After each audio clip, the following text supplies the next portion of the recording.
Oh no, the thumb count went up by 1. Hello, sir. Mr. Polska Bob and Big Apple. Hot shit, I scored tonight.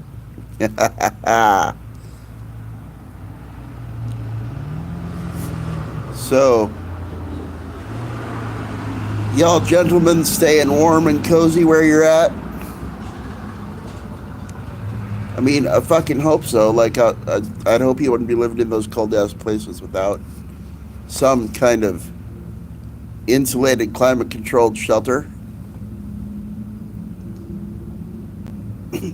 Forgive me if I don't check the chat often enough. So,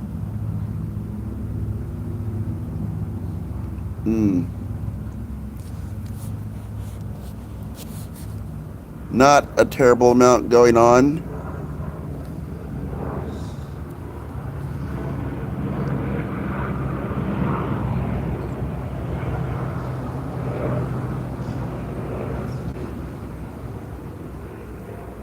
$33 where the Bob is at, huh? Oh, that makes you a Mason. Oh no, you said the number 33. Ah!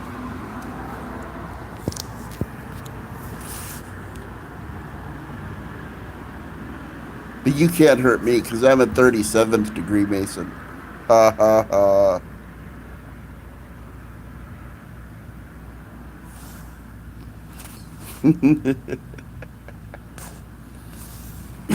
So, check it out. Check it out. Um, Down here, because of the way services are rendered,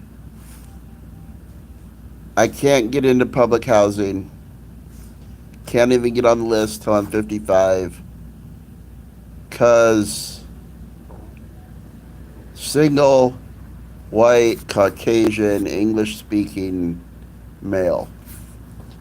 Okay, that's not new. So the argument is, what about your health problems? Doesn't that bump you up? No, it does not. So I decided I would look into the assisted living place up the road.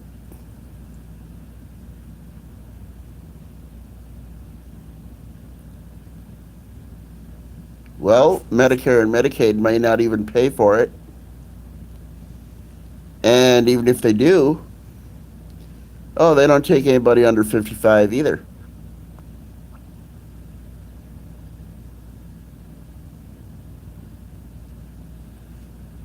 Fantastic. Did I mention none of my siblings are willing to help? They want me to go live with my geriatric parents who can barely take care of themselves. Hmm. Well, at least I'm in Florida, right? So if I moved back to South Dakota, I'd only have to live with one of my sisters for like a year. Then I'd technically be a resident of the state and would qualify for housing because they're not as fucked up about how they triage housing necessity up there. It's kind of one of those, just get the fuck in some housing. We don't want to find your body when the snow thaws. So, But my sisters won't even take me in for a year. Because hypergamy. Not only am I not a man of value, I am not a man who can add functional value, but if they take me on, I am just a big bag of liabilities that they don't want to deal with because it it hinders their lifestyle.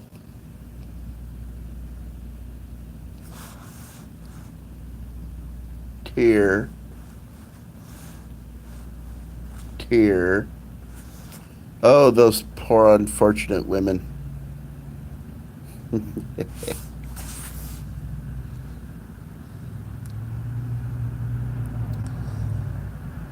Sit. Okay, the money I collected for a vehicle. I'm sitting on it. Oh, look, Bubby's right back there. Hi, Bub. What you doing, little girl? I see you, Bub. Are you checking everything out? Right. Money for a vehicle. Took it. Invested it at 1% interest a month. Uh,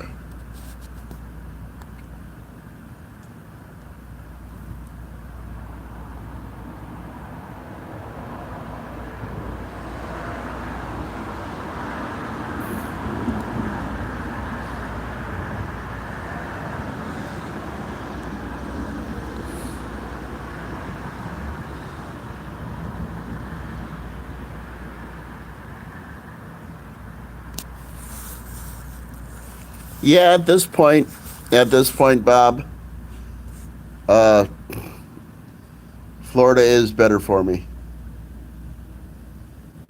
Uh-oh. One of you dropped out, it says.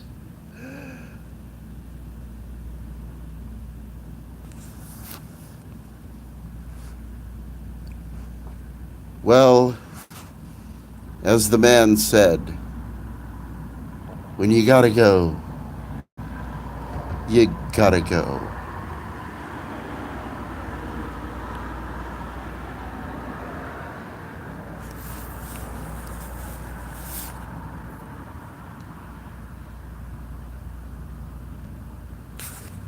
Hey, hey.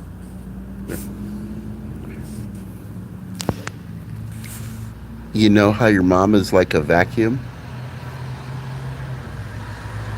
She sucks, she blows, and gets laid in a closet.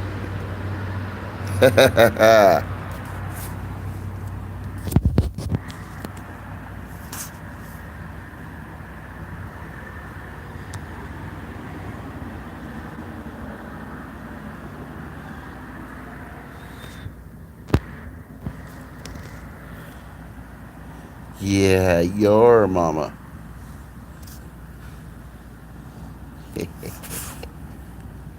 Mm.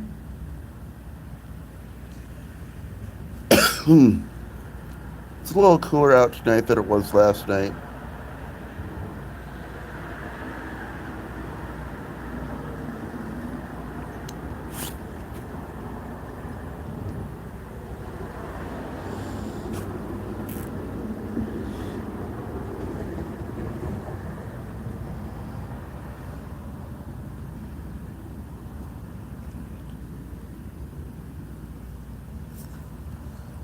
See if we can see Bubby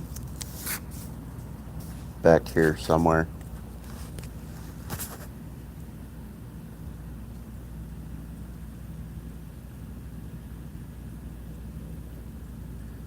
Nope. No Bub.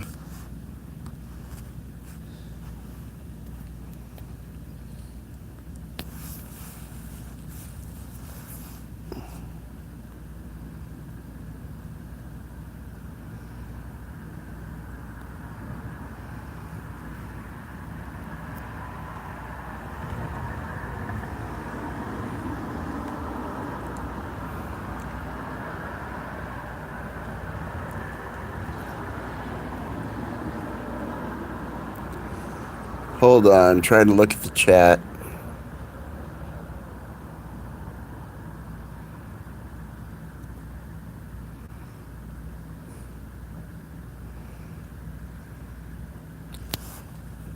Uh,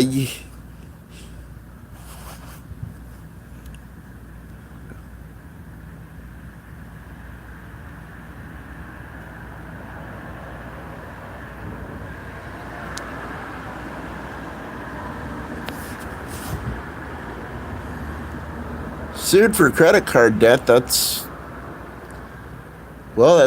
not a huge deal.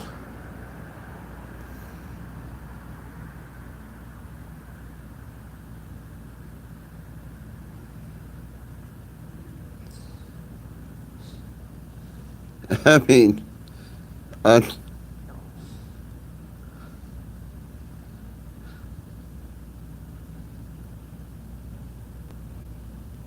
unless it's embezzled debt, then you're fucked. But unauthorized use of a credit card account. But no, if you just fucking walked away from a credit card payment, you're not being sued. You're just getting a legal notice where they're asking if you're going to pay it. You don't have to fucking respond to them. They'll just keep sending you notices. There's nothing they can do. Don't poop yourself. The cat doesn't have enough tongue to clean you up if you do.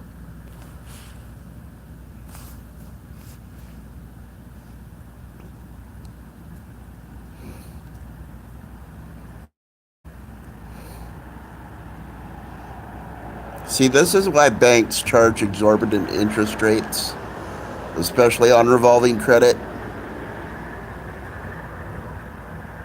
because legally, revolving credit can be debt can be disposed of in bankruptcy. So if you don't want to pay it, you could just file and blah, it'd go away.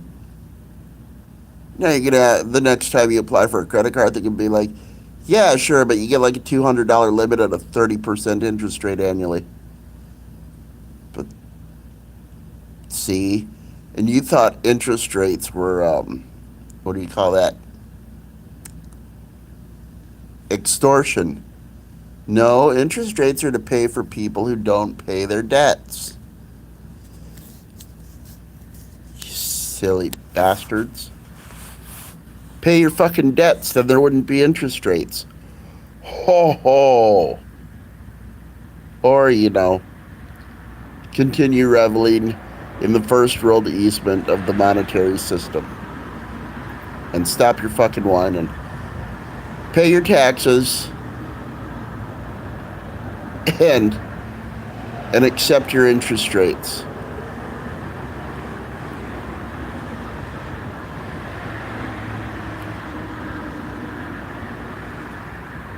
Because after all, if y'all paid your debts amicably, in reasonable time, and in full, we wouldn't need interest rates.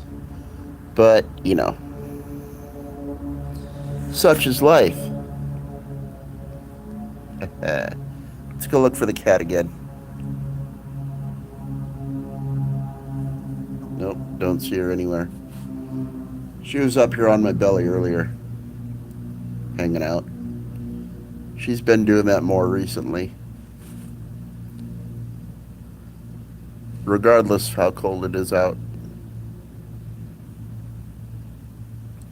She is funny though. When I had the van, she was totally my house cat. She spent more time in the van than she did outside. So I kept a litter box and some food and water in there for her and Mama. Even all day in the warm sun, I'd leave the windows cracked. She'd still be in there when I'd get back. Laying in her spot, I'd open the door, climb in, look for her. Hi, bub. And she'd pick up her head, open her eyes, kind of look at me, walk over, get some pettings, then go lay back down. She was born on the streets and only knows the streets, but would be a total fucking house cat if I moved her in somewhere.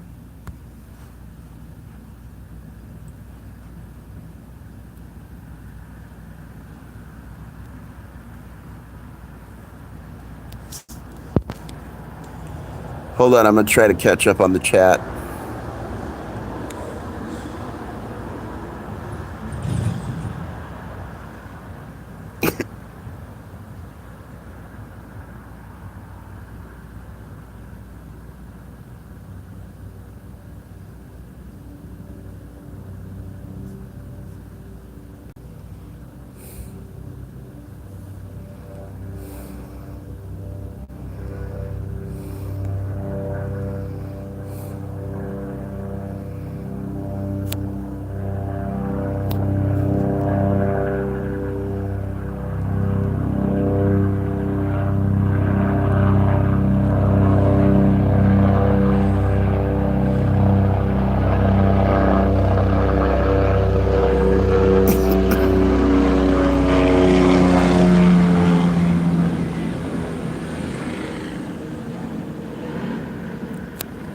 Well, hello, Mr. Successful Endeavors.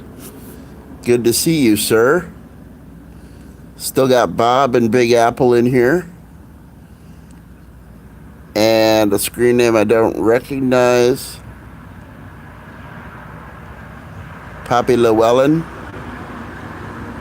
Nice.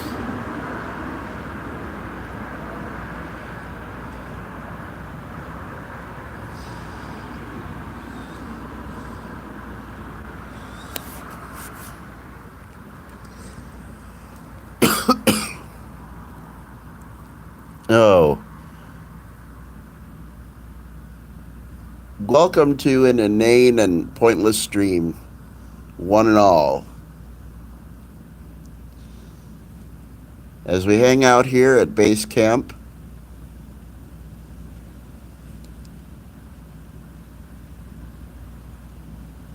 it's been base camp for almost 10 years.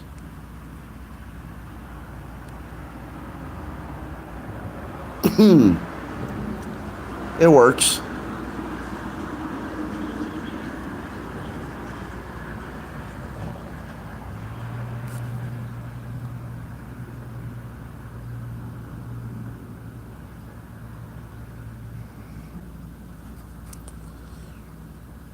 Remember, Successful, when you smoke pot, pot smokes you.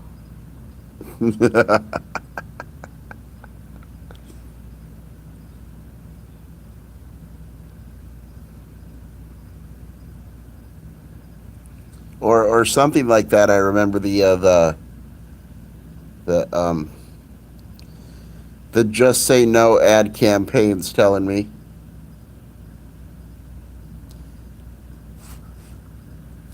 And the DARE program in school.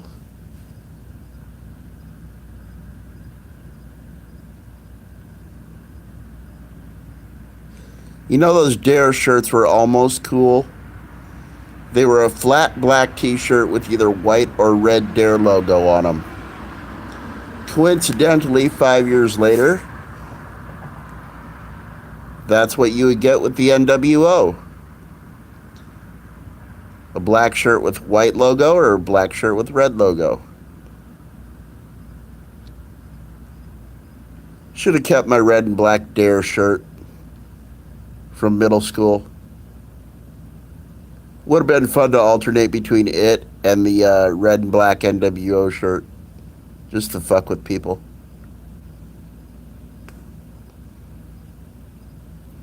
Maybe a little subliminal messaging there. Dare to keep kids off drugs. New World Order. Dare to keep kids off drugs. New World Order. Red and black wolf pack attack.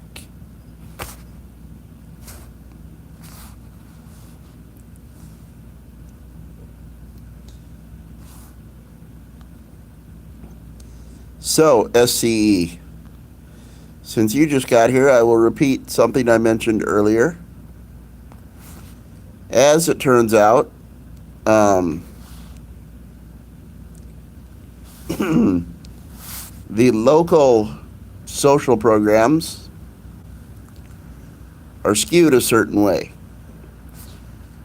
In spite of my health and my income, I cannot get into public housing. I cannot get on the list until I am 55 because I am a white single male. Okay, fine. So, started looking into assisted living. Well, Medicare and Medicaid may not even pay for it, but even if they do, they will not accept me until I'm 55. Now, I could potentially move back to South Dakota and live with one of my sisters for a year to secure residency in that state. Then once I've done that, apply for public housing and get it within a month. Then I'd have my own place and I could set everything else up there. It wouldn't be a problem. But none of my sisters will even grant me that assistance because female natural proclivity is that you only take care of a man if he adds functional value to your life. If he is a burden or in any way a greater liability than an asset, you don't have anything to do with it. And that's where my sisters are with me. I would just be cramping their style and bringing a whole lot of liability. I am not an asset to them, therefore they will not add value to my life. Fantastic. Oh well.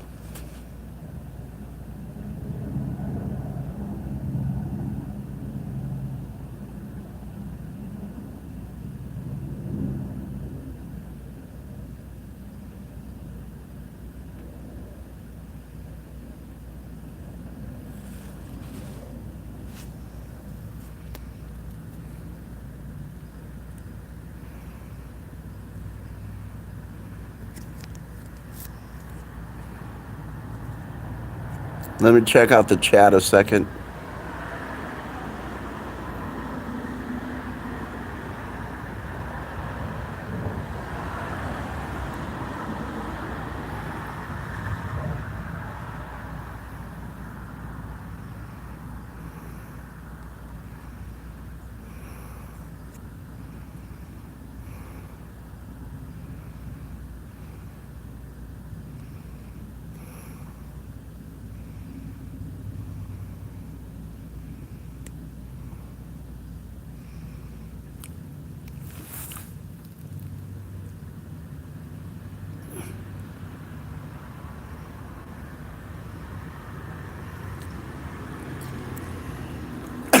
Actually, Bob, I've got an open-ended GoFundMe, and there's a link to it in my community page. Scroll down there. It's within the last 10 posts, I'm pretty sure.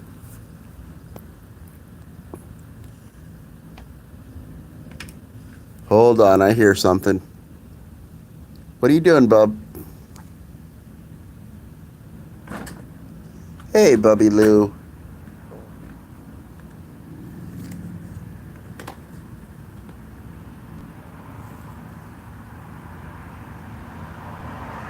Did you find a critter, bub? I think she did, because she usually doesn't act that way.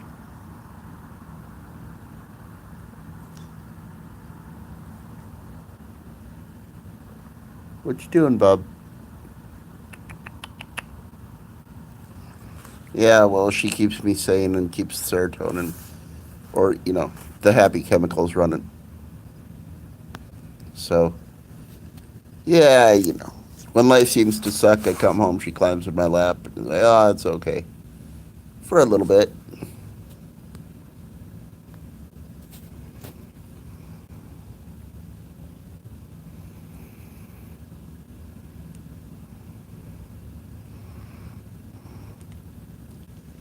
Hey, I understand your situation, Big Apple. No pressure, dude. I appreciate any help you can throw my way.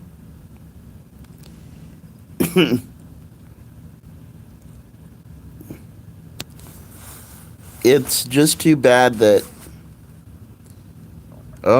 Gen X on down. We were all taught either directly or indirectly that we are an island unto ourselves and that it's better if we do it on our own. And what's worse is when it's family that you learn that from, again, indirectly. When you grow up in a family where the goal is not family unity and take care of the family, but sacrifice the family for your own aggrandizement and gain. And something I've noticed a lot, and it's very disheartening. Even those with the best of intentions, men and women, like I said, it's like we've been fully, inextricably programmed to fear each other and go it alone or believe we can at all costs. We're when if we learn to develop healthy relationships and work together and trust each other, we'd all end up in a much better place together.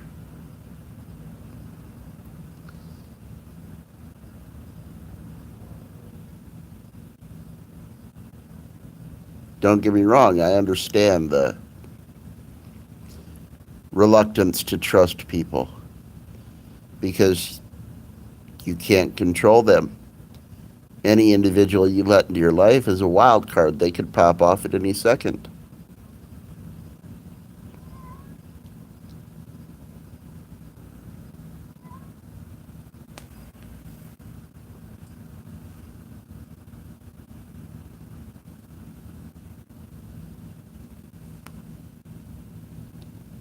All right, Bubby's over there.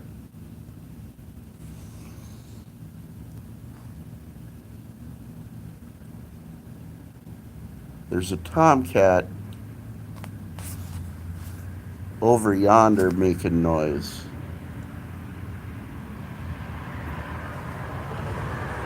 I thought you whipped his ass, bub. I guess you gotta do it again, huh? Yeah, she's taking it upon herself to be the alpha of the property. She asserted her dominance over her mom. Her dad comes around once in a while and says hi, but he doesn't do the dirty work anymore. I guess he trusts his daughter to do it. And there's been like 3 cats I've seen her run up on them, speed bag their face, and drive them off the property. So,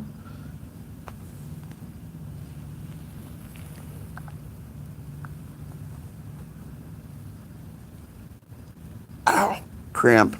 Fuck. Oh well. Check the chat.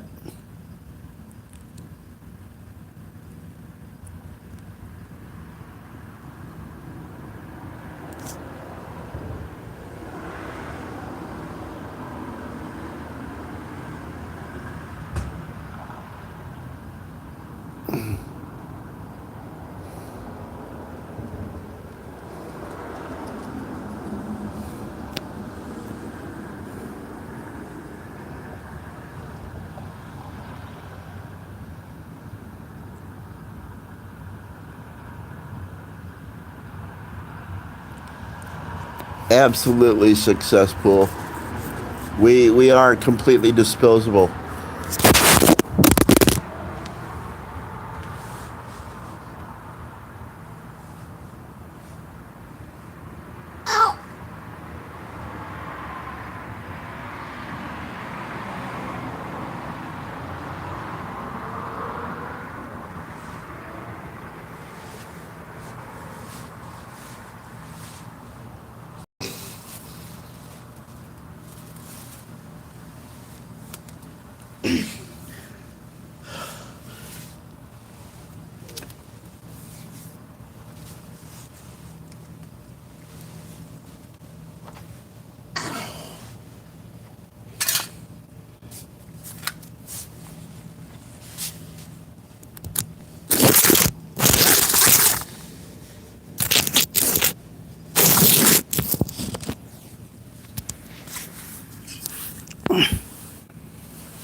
Hold on one sec. Let's see. Hi, bub. What you doing? Hi, baby.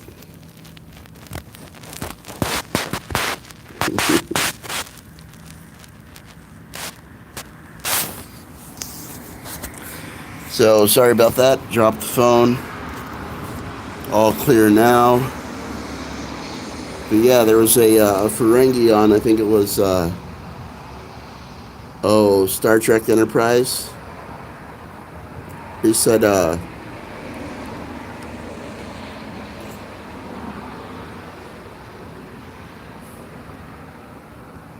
something like a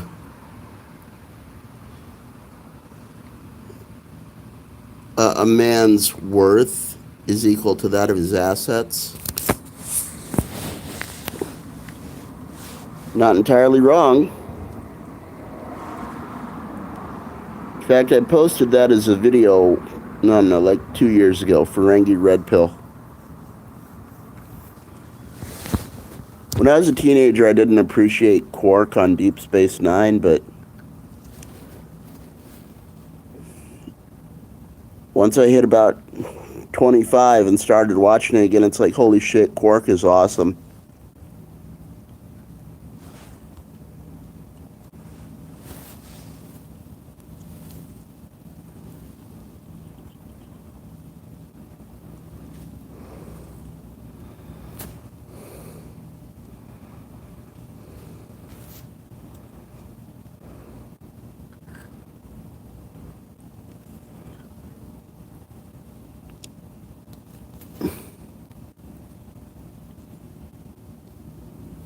Dude, that green sweater's awesome. Wearing it under this coat. It's fantastic. And then the blanket someone gave me a couple weeks ago, I burrito wrapped my legs with it, and they stay toasty warm.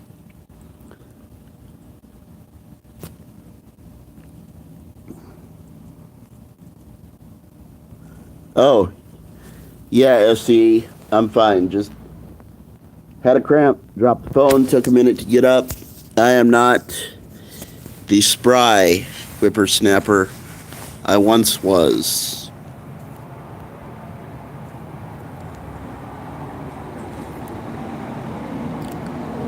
What you doing, bub? You eating? Okay.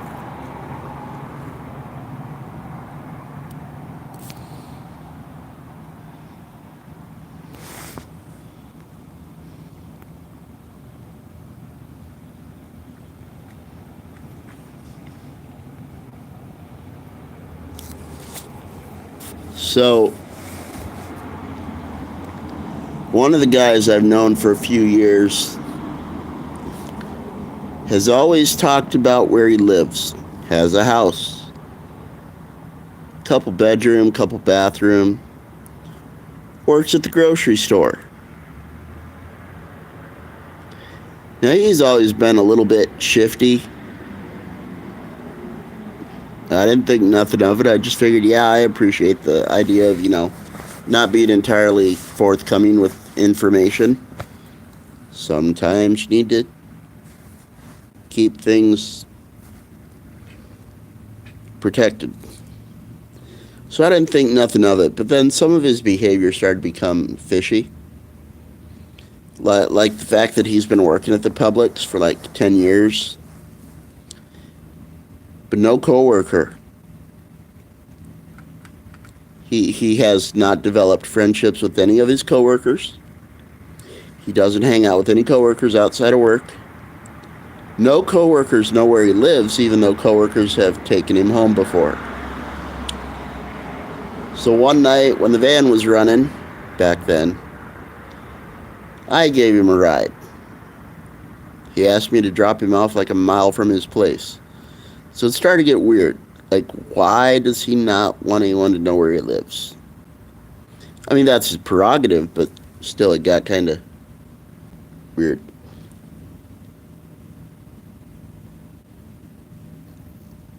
And so, that's the first guy. The second guy is Dunkin' Donuts guy. At about 50 years old, his wife divorced him, sold the house out from under him, and said, fuck off. So, now he's jobless and homeless and hangs out at Dunkin' Donuts. Still has a head on his shoulders, but I don't know how long that's going to last. because lack of adequate sleep and lack of proper diet and other creature comforts, the weakest part of you goes first. And this is why in most homeless men, from the neck down, they are a chiseled, athletic mass of meat. But from the neck up, they're a completely deranged lunatic living in a completely different reality. What's worse is the homeless women. They psychologically crash way faster. Myself, on the other hand, I have the good grace of serious medical problems affording me a check every month and a very sturdy cranium, or gray matter as it were. My body's gone to shit, but the noggin is still strong and the personality control is still intact. But yeah, Dunkin' Donuts guy, he's a trip. And I guess Publix guy has been showing up to Dunkin' Donuts a lot, just like, full disclosure, dumping everything on Dunkin' Donuts guy. And so me and Dunkin' Donuts guy got to talking over the past couple weeks about it. And we've come to conclude that after bringing together our individual analyses of Publix guy,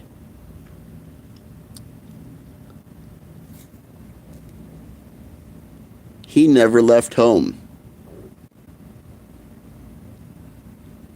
He lives at home with his parents. This is why he acts the way he does. This is why he's so secretive. This is why he doesn't want anyone to know where he lives. It's also why he can have a place to live and only work for minimum wage. Though if he's living at home with his parents and not paying bills, or, minimal paying utilities, there's no reason this dickwit, in all the time I've known him, has never paid for basic phone service. I have basic cellular service. It's $40 a month.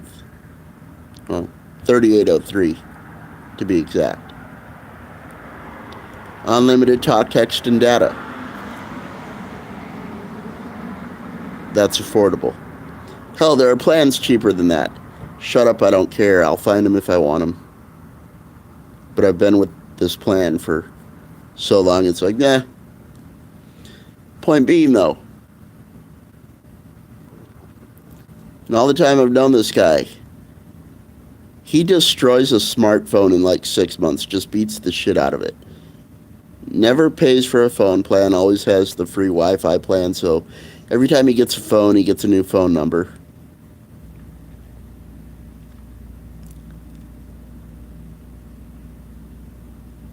Like I said, he's shifty and unreliable. On occasion, when you need him for physical labor, he comes in handy. And I accept that. He, admittedly, there's kind of a perverse, if you could call it that, reason for the relationship I have with him. He is my father. He is terrified of making any decision for himself. He is terrified of having a waking consciousness. He wants a woman in his life to be his mommy and do all the adulting for him. He has no spine. He whines constantly. And his perceived asset to the world is, I care about people, I'm soft. ask him to measure up and actually add value to the situation. He's like, I can't. He's a bitch. Not just in vague terms, but in very specific, key ways. Many, too many. He is my father. And in some way, I think I maintain a relationship with this guy to satisfy some crap that I never could with my own father.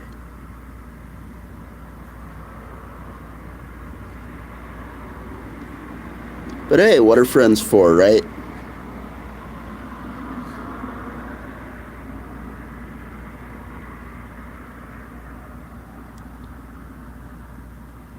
Are you mad? No, I'm not mad. I'm pleasantly bemused, if you were. Haha. Haha.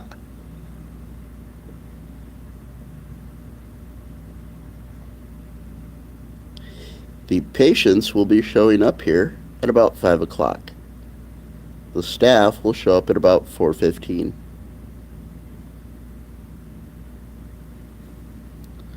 At which point I will go in,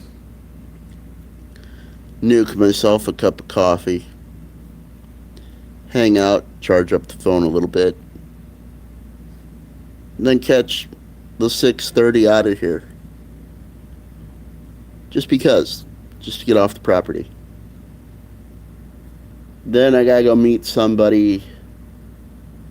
Go meet my Uber driver at 11 today to take me to places the bus doesn't go, to get paperwork I need to get, to satisfy things I need to satisfy, to move forward on executing other things that will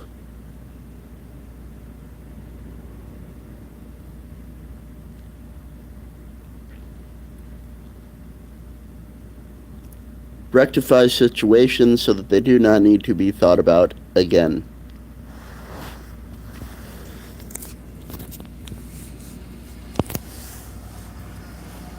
And let's take a look at the chat.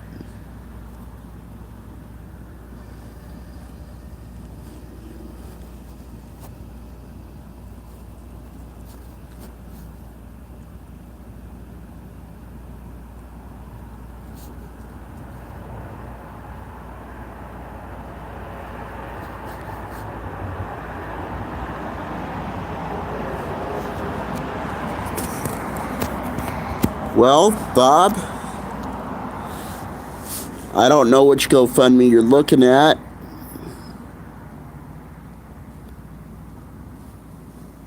The initial premise was to put $8,000 towards a car.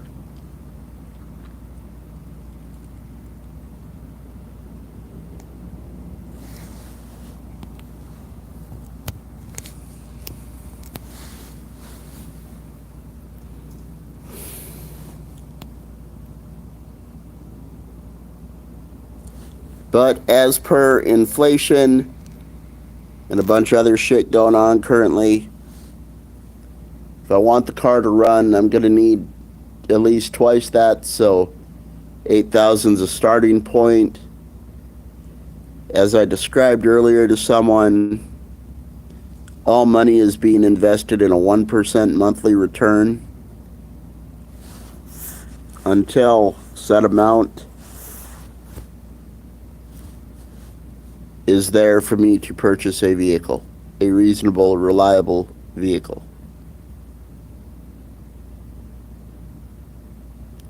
Again, the $8,000 was arbitrary. Or as Big Apple said, a beater vehicle or a mobile home. Something better than the nothing I have. Oh, though, you know, there is an interesting dynamic to that, to be sure. You know what I don't have? I don't have a place to live. You know what I don't have? A mortgage or property taxes or utility payments.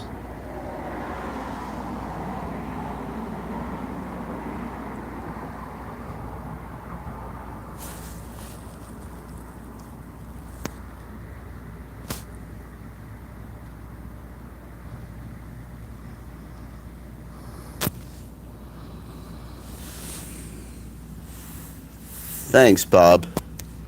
I appreciate it, dude. I really do. So, I don't know if any of you are up on my community posts. What was it, like 2.5 months ago? I posted a short and it fucking blew up and got like 11,000 views in like 8 hours. So I got my community tab opened. A recent development has taken place in my physiology. See, back in 2000, okay, let me start here. Dialysis. Kidneys don't work. Liquid waste doesn't leave the body. It has to go somewhere. So gravity takes over. So in the very early stages of fluid retention, goes into your feet. Then, as nerve damage takes place over time because the acidic fluid in that area around the nerves damage them, along with other comorbidities that come with kidney failure.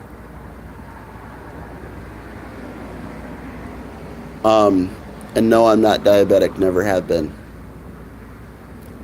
That's another story. So, over time, as the neuropathy,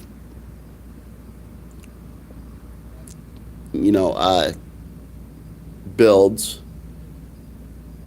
the fluid then, moved from being stored in my feet to primarily in my lower legs. Then it moved on up and was being stored in my upper legs. Then since 2013,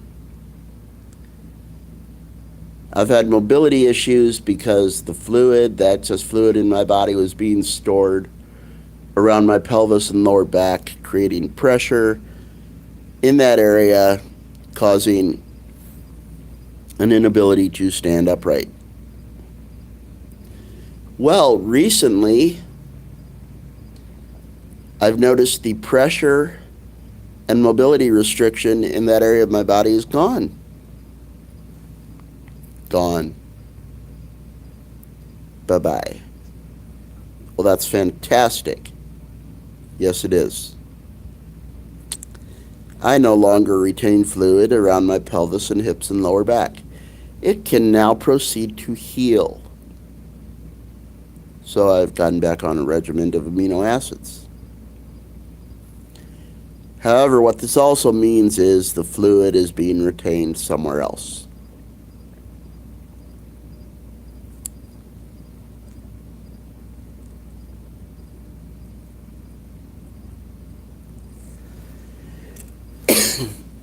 Guess what? It's in my hands and forearms. I get out of dialysis, I'm doing just fine. Get all the fluid out, all the excess fluid out of my system. After a 12-ounce soda, I've already lost a little bit of sensation and dexterity in my hands because of the fluid retention. Now they don't fucking balloon up like a inflated surgical glove, but yeah, in my hands and arms, there is inhibited joint motion and loss of sensation due to fluid retention.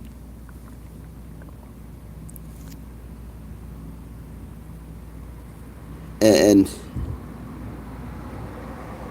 I guess I gotta hang up my. Guess I gotta trash my dreams of being a calligrapher. Ha ha ha. So there. Doing all right so far. Though it kind of sucks when you pay good money for your favorite canned beverage, Java Monster.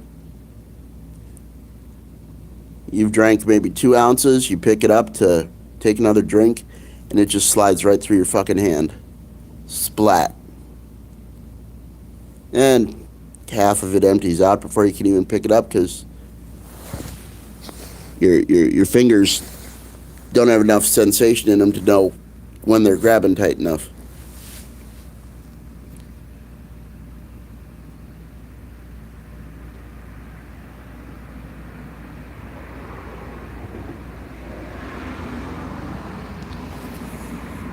I don't know. I think I've almost found a way to adapt to it, though it doesn't bother me as much as it did in the beginning, which may or may not be a problem. Though, are you ready for the horrific part? Grab your teddy bears, grab your loved ones, whatever you gotta do, put on your diaper, because this is gonna suck. Migrating neuropathy, in conjunction with fluid retention as a byproduct of non-working kidneys.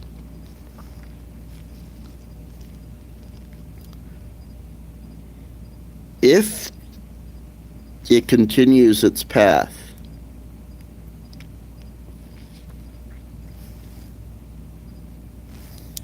in another 5 years, 5 to 8 years,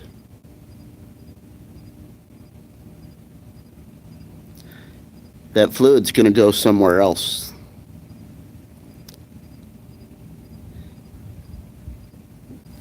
And what's going to happen is it's not going to cause, loss of sensation and limited mobility in my hands or feet or knees or hips or back. In 5 to 8 years, that excess fluid, as soon as it hits my system, it's going to put pressure on the back of my eyes, and I'm going to have repeated bouts of serious vision impairment. I don't look forward to that. I really don't.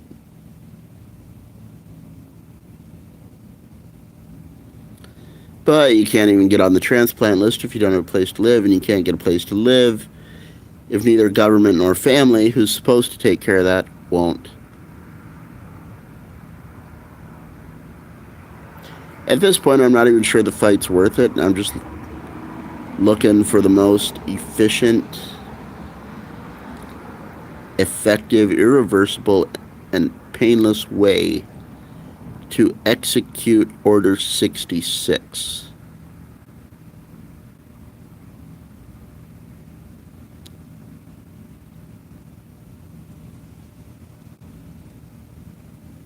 Depressed? No.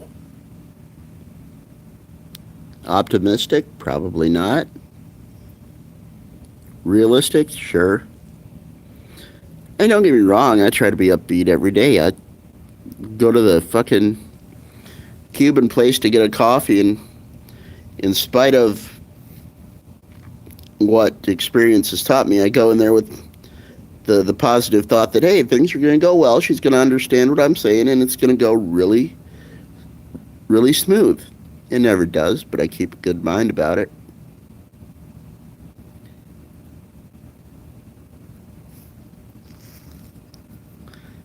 This body's a total piece of shit.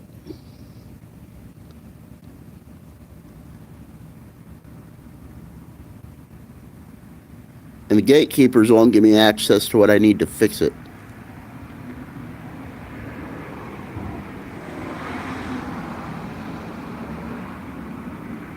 I don't want your pity. I don't want feelings.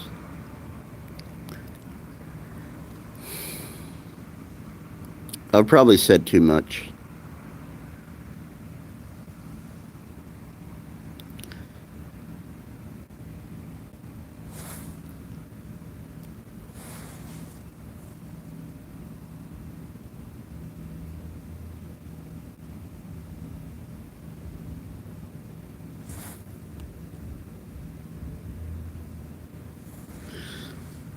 Yeah, I'll wrench y'all up in a minute. Sorry, I was busy running my mouth. Oh yeah, I see, Big Apple. You gotta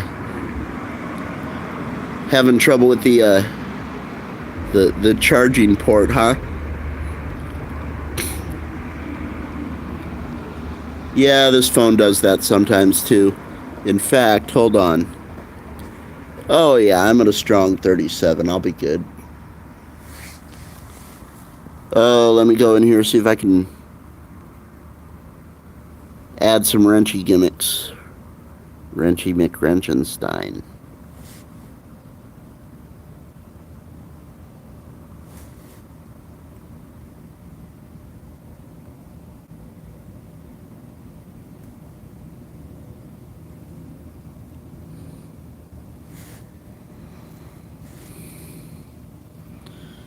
Alright, looks like one wrench.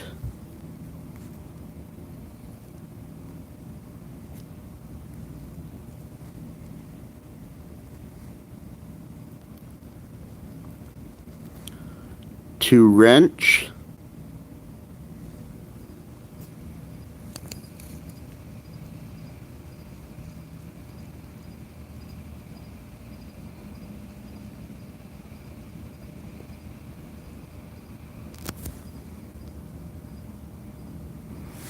Yeah, that's a trip, isn't it, SCE?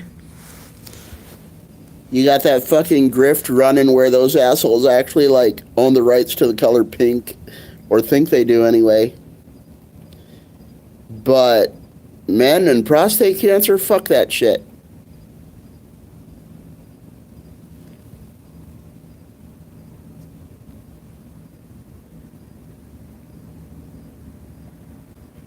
My only regret is that I was not afforded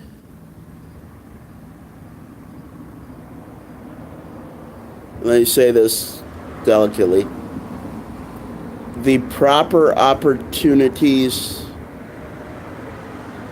to actually be able to build a life for myself. Not so that I could be rich and wealthy and comfortable and lavish and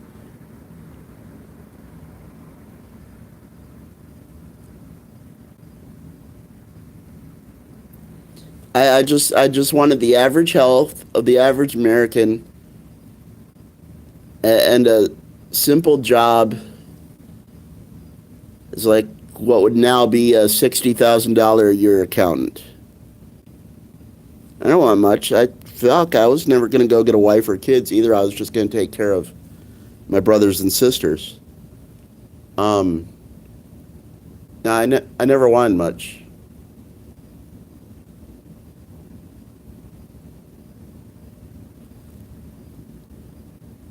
I still don't. But there are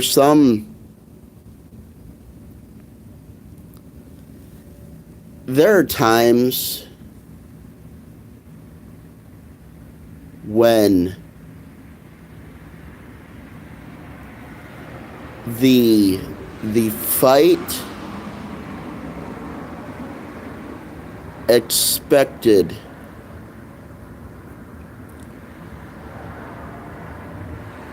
far outweighs the reward given.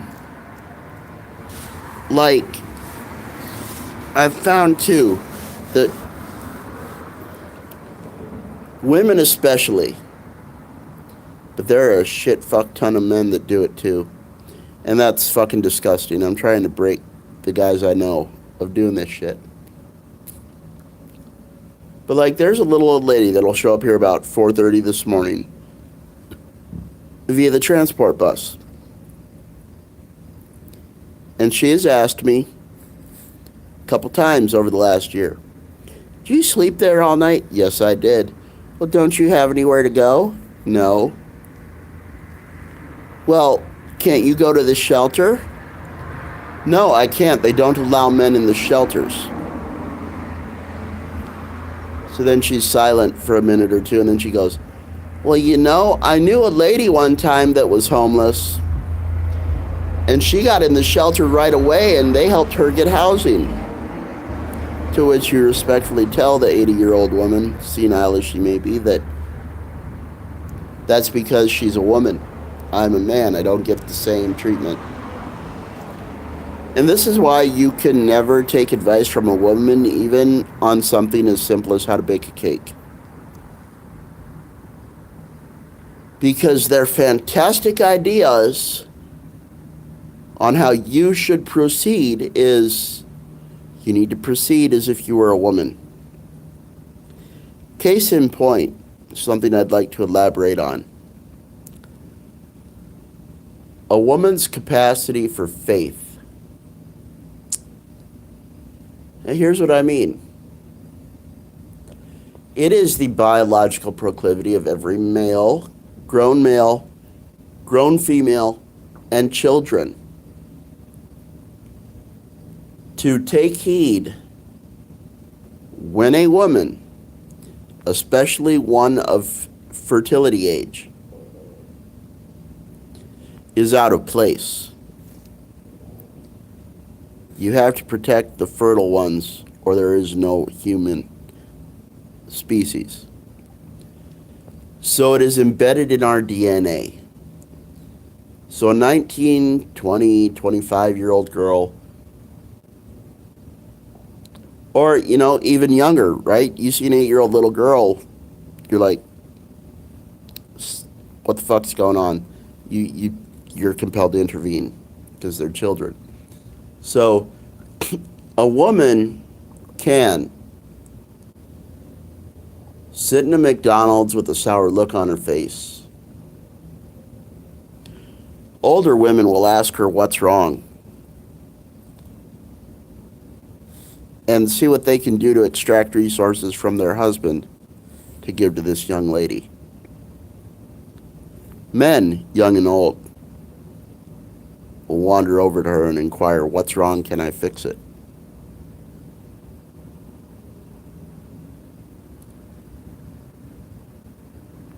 A woman on the side of the road needing her tire changed, even before they had cell phones, before they had AAA,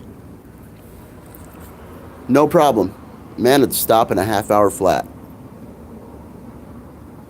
Otherwise helpless situation, she just waits around and it happens. God provided. You know, God provides a man. Fuck all. God says, get it yourself and fuck off. You know what a man gets if he's stranded on the side of the road? He gets honked at and told to get the fuck out of the way. You know what a man gets if he's sitting in McDonald's with a sour look on his face? That's a predator. You need to leave or we're calling the cops. Women have the luxury of hope and faith because they've never had the difficulty of performance. Hope, I've come to find, it's not a right. It's not even a human need as much as it is. It's a luxury. Because hope requires you to sacrifice resources, even if that's opportunity cost. Hope requires you to sacrifice for the sake of something better potentially coming along, something you have no control over. Hope is when you have $50 in your pocket, so hey, you can burn $1 on a scratch off. If you lose, it's no big deal. You hope you win, but if you don't, it's okay. Hope is a luxury. There is no room in my life for hope anymore. There is only room for effectiveness and directness. To tell me, keep trying, keep your chin up, keep praying. I am not a woman. Life will not be given to me. I need X, Y, Z, A, B, and G. Can you fucking provide it? No? Okay, move along.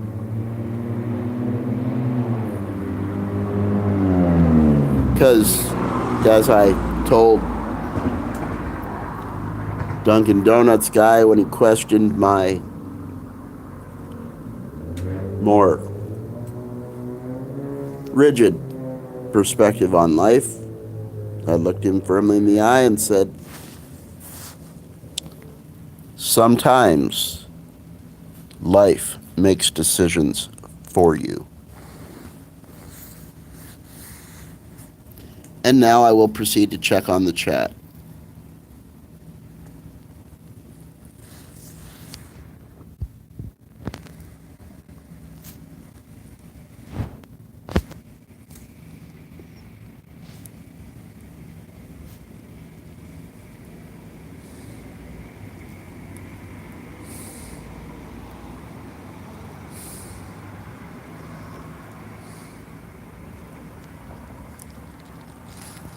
All right, catching up. Hang on.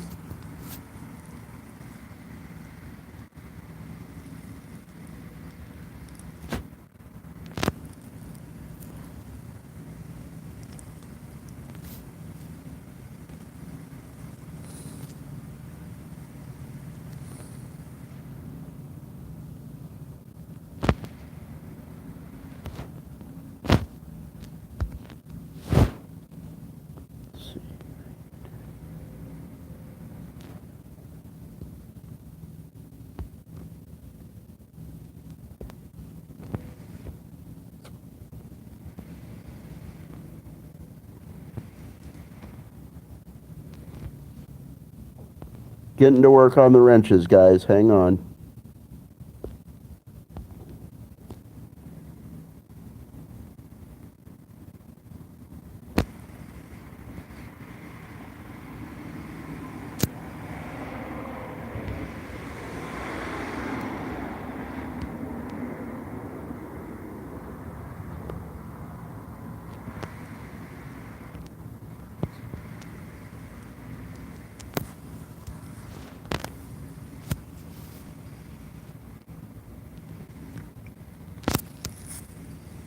All right, let's see. Looks like Big Apple said,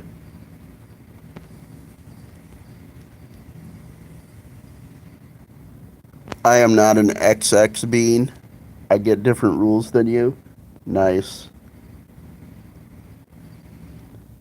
And looks like he says, bye for tonight.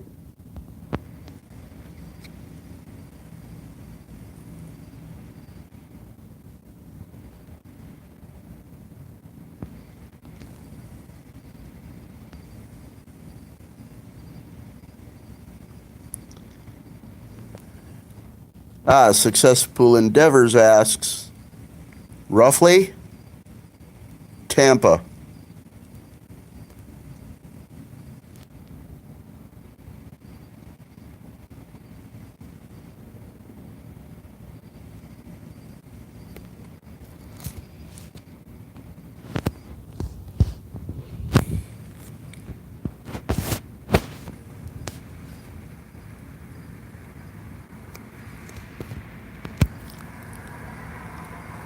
Getting on it, Bob.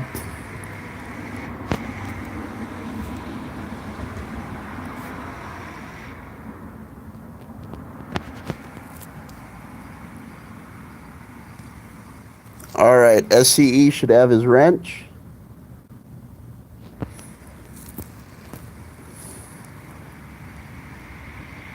Well, whether you meant Los Angeles or Louisiana, stick an F in front of it and you're right.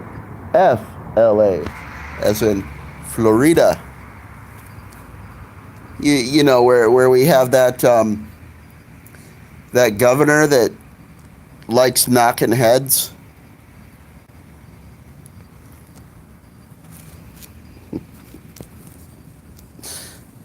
If anything, I'll say this.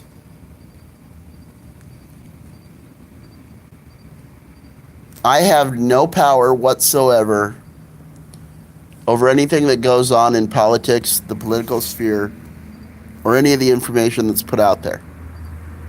I can put out my own perspective, but there's enough people doing that. Point being, I have as much authority over the political sphere as I have over any Hollywood movie. And so I watch it with that kind of eye.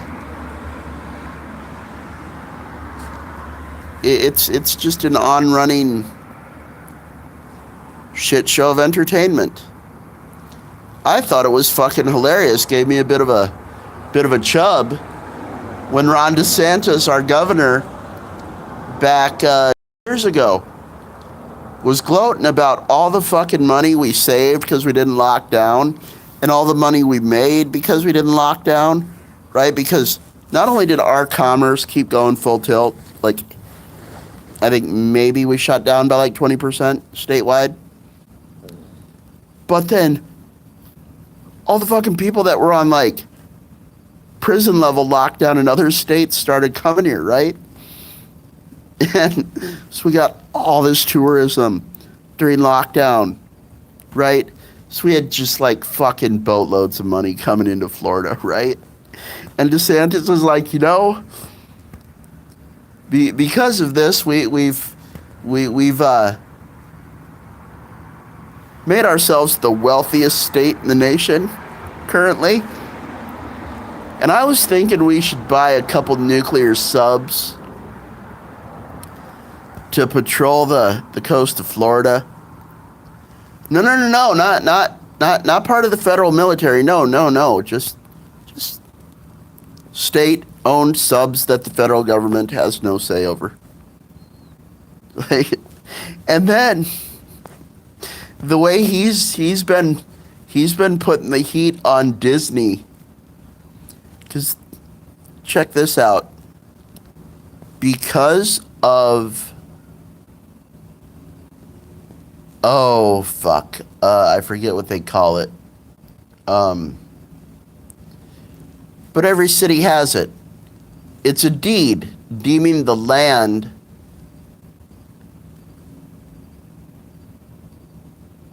that city and owned and overseen by the government of that city.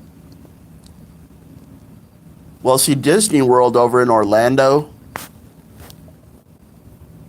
ever since its founding, its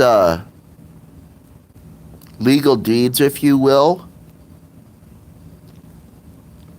allowed it powers akin to a separate nation. Now, that's not uncommon. Indian reservations all over the United States have that mechanism. So Disney World essentially was a foreign country. So if you fucked up at Magic Kingdom, the state government of Florida had to negotiate with the foreign government of Disney World to secure your release. Among other things. And so Ron DeSantis was talking about, no, not going to do that anymore.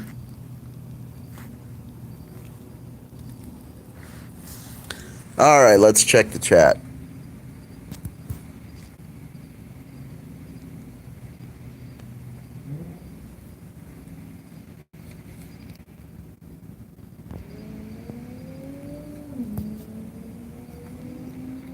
SCE says, I remember seeing this lady who sat down on a gator sunning itself, and it looked like a statue. As soon as it hissed at her, she was off to the races. Oh yeah, dude. Check out floridaman.com. Because see, there's a legal stipulation, like you can't identify people in news articles in Florida. Anyone that's a potential, what do you call it, suspect. So even if the guy like has a name tag and you can like run his image and find out who he is, all the news articles have to refer to it as Florida Man or Florida Woman. Go to floridaman.com. There are some fantastic stories. Like because there are so many micro waterways and ponds and lakes and shit here in Florida, a lot of trailer parks, especially the retirement trailer parks, have waterways, and those waterways have alligators. And so lots of times you get stories like Florida man Wrestles alligator to save dog.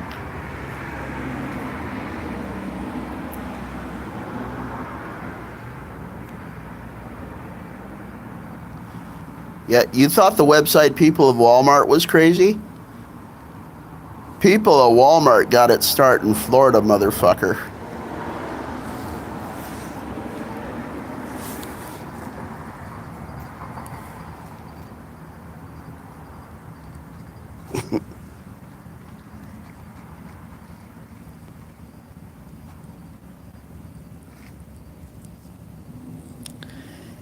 Hey, thank you so much, Bob. Thanks for stopping by. Do what you got to do with your job, man. Keep on keeping on, dude. Yeah, I've noticed too. It's a cultural thing, right? I, I'm Slav and Scandinavian. Very, very Caucasian. Okay.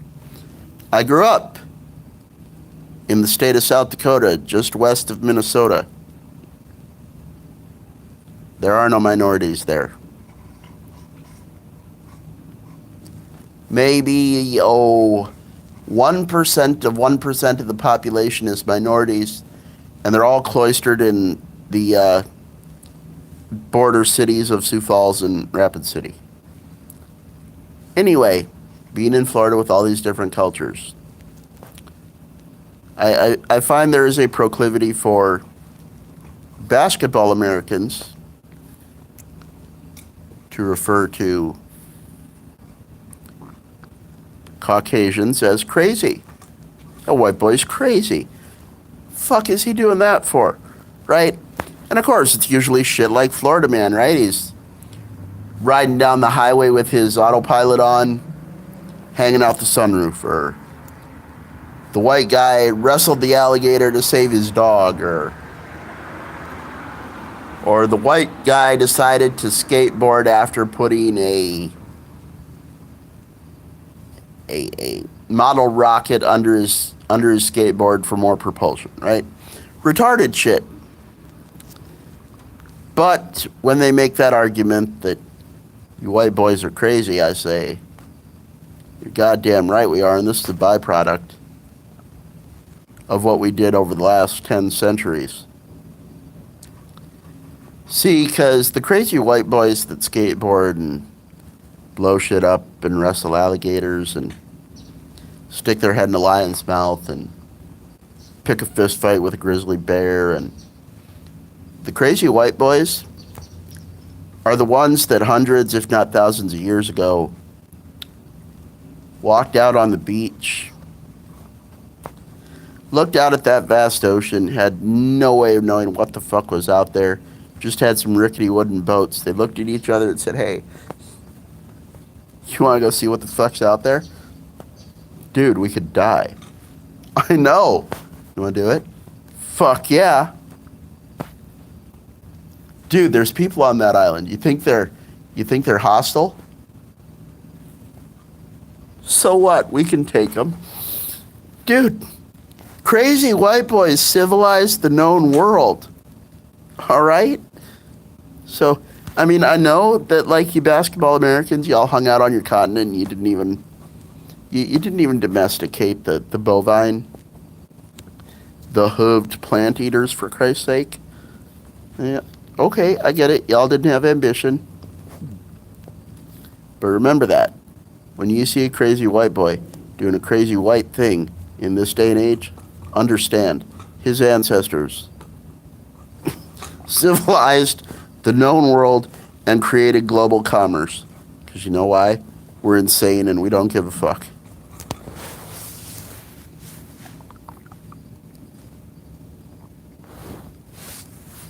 So,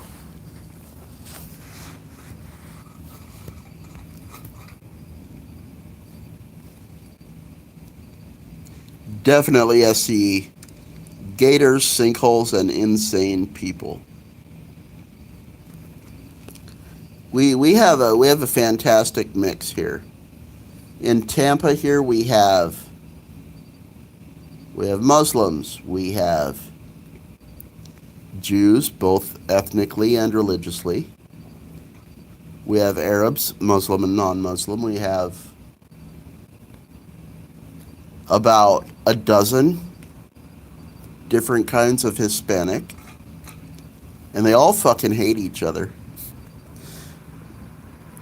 Oh, and they hate the Caucasians too.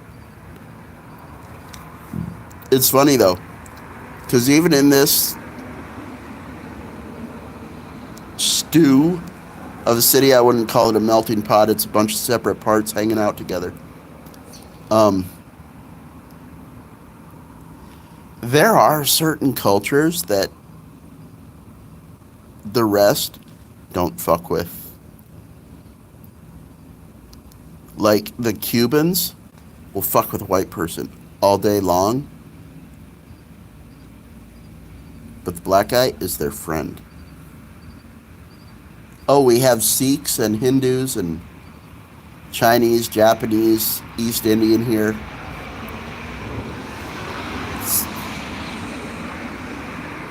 And for what it's worth, one of the doctors that oversees this dialysis center, he's a East Indian. And he's not my doctor. He's oversees some of the other patients. But I cannot help but chuckle when he talks.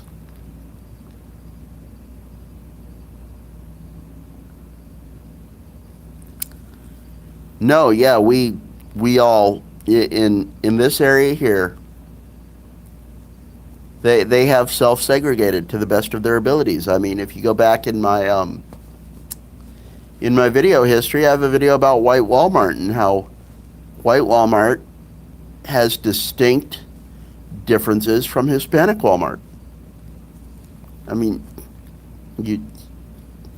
it's not to be derogatory. It's just, I mean, how do you label it? You like, well, the cats behave this way, and the dogs behave this way, and the chickens behave this way. That's the chicken coop, that's the cat house, that's the dog house.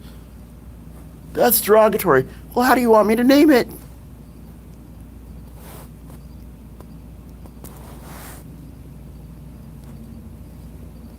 But yeah, like I said, it's not a melting pot, it's a stew.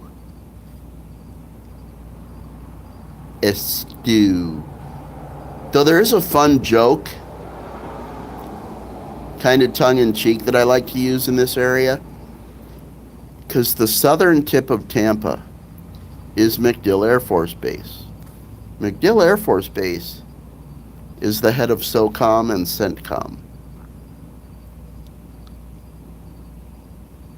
One handles all Middle East operations, and I believe the other one is Asian, if not global in general. Okay? And so, whenever there's warning of a hurricane coming our way,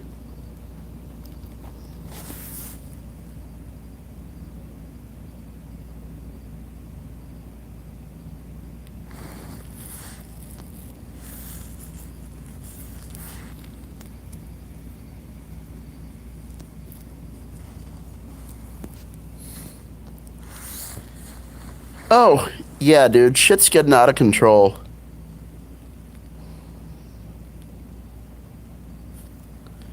You can't do fuck all anymore. But let me finish my point about the military base here. MacDill Air Force Base.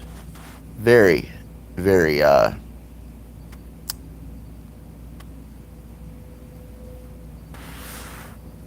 important location. So, when the meteorologist says a hurricane's gonna come through Tampa, I've made the argument for years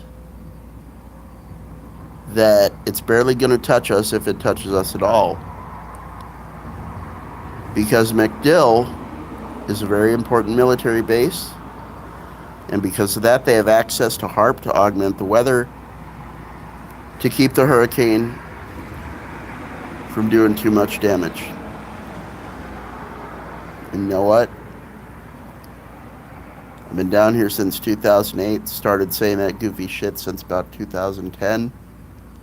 And every goddamn year, well, just about every hurricane completely circumvents us. Or completely circumnavigates us, like, doesn't get anywhere near us. And the ones that come through just blow a little wind and sprinkle a little rain, and it's nothing.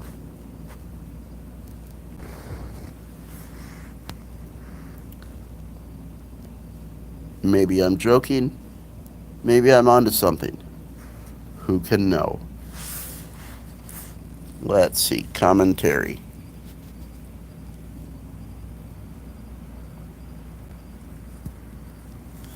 Oh, dude, we did so much cool shit growing up in South Dakota. Because you're fucking out in the country with, like, you know, I grew up in we lived in a town of 350. Across the river was the hub town of 2,400. And there was like 2 other towns nearby that were our size. And so all 4 towns went to work and school in that bigger town. Those smaller towns were just minimal to support the farmers out there. And so you're out in the middle of nowhere. And like I said, there were no ethnicities out there. I grew up with people that looked like me. Look like me, walk like me, talk like me. Right? Whole works. So we did all kinds of cool shit.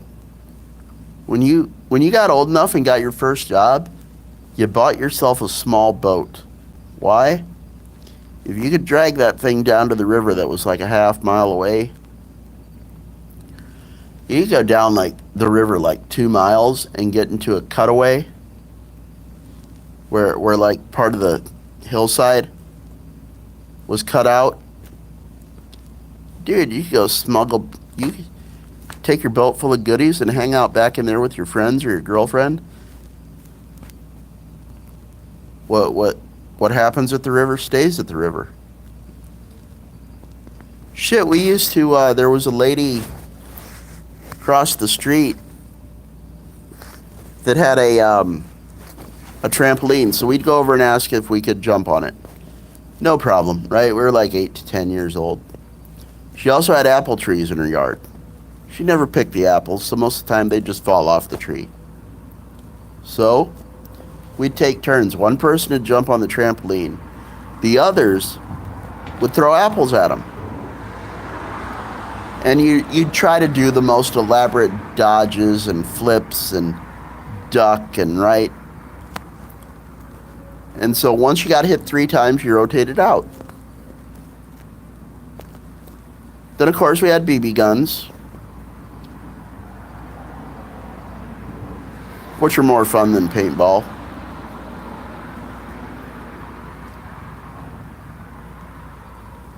And that's one way you learn gun safety. You get shot with a BB gun once or twice, you're like, yeah, you know what? I think I'm going to make a really, really strong point to not point a gun at anyone or anything. Right? You learn to handle weapons right. What else did we do? Oh, we had a dog kennel in the backyard. We had a male and 2 females, right? And there was a concrete slab. The doghouse ran the full length of the back, and then each one had its own kennel sequestered, right? Well, neighborhood dogs would come by and pee on the females' kennels. So me and the older brother next door decided we put up paneling on the inside of the girls' kennels. You'll understand why in a second. And we mounted car batteries on top of the doghouse and ran line from the car batteries to the fencing so that when the neighborhood dogs got too close or peed on the girls' kennel, they'd get electrocuted. Do that now, you get a lawsuit. fuck else did we do? Oh, 4th of July was awesome. The week of 4th of July was carnage.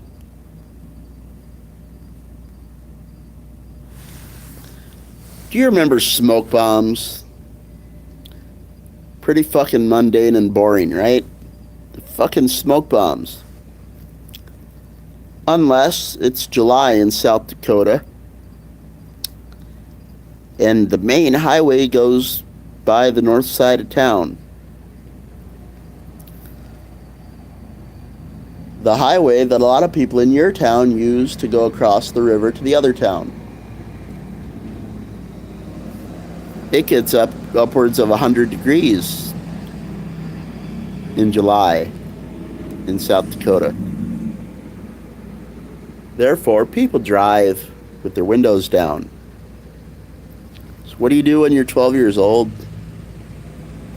You use your allowance to buy a big-ass bag of smoke bombs and a lighter. Nice little Bic lighter. And you lay in the roadside ditch where no one can see you. And when cars come by with their windows down, especially their back windows, you'd light that smoke bomb and launch it into their back window as they're driving by.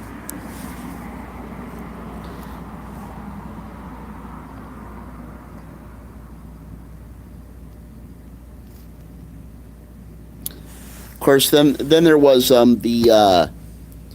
when we figured out how to throw lit firecrackers, so we started using them like grenades. Light them and throw them. Fire in the hole!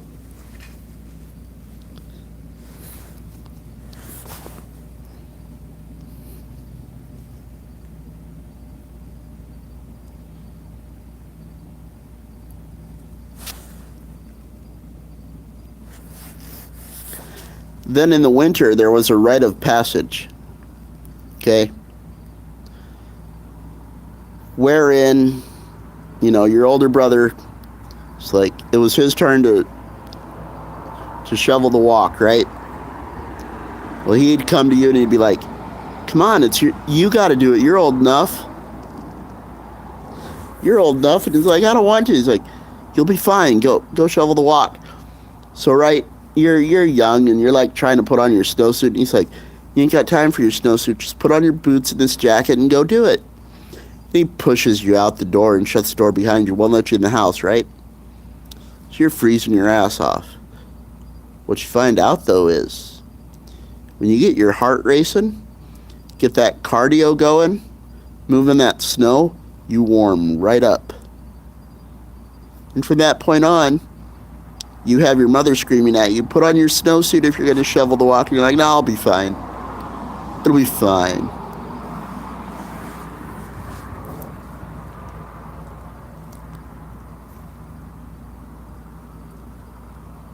Now, see,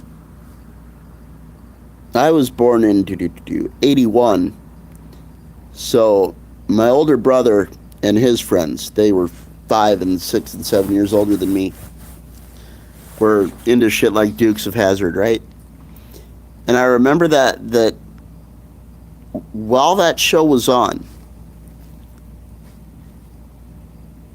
every summer by 6 p.m., 7 p.m., certain parts of the roads in town had barricades put up. Because if the barricades weren't put up, my brother's generation would start like 3.5 blocks away, put the pedal to the floor, and use that raised segment of road as a ramp. And this is when you learned that Dukes of Hazzard shit destroys suspensions.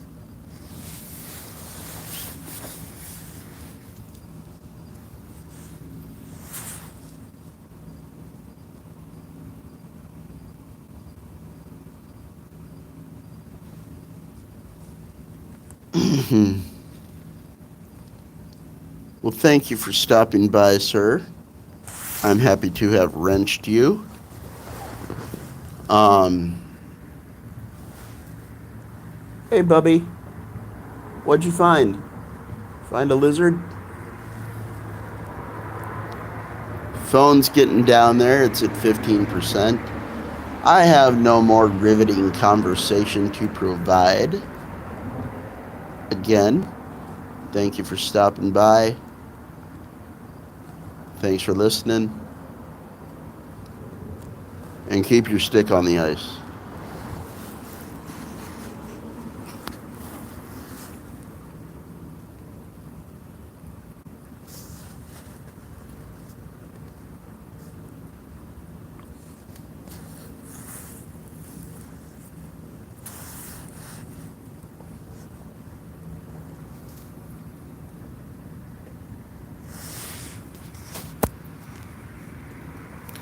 You know it, dude. Have a good day.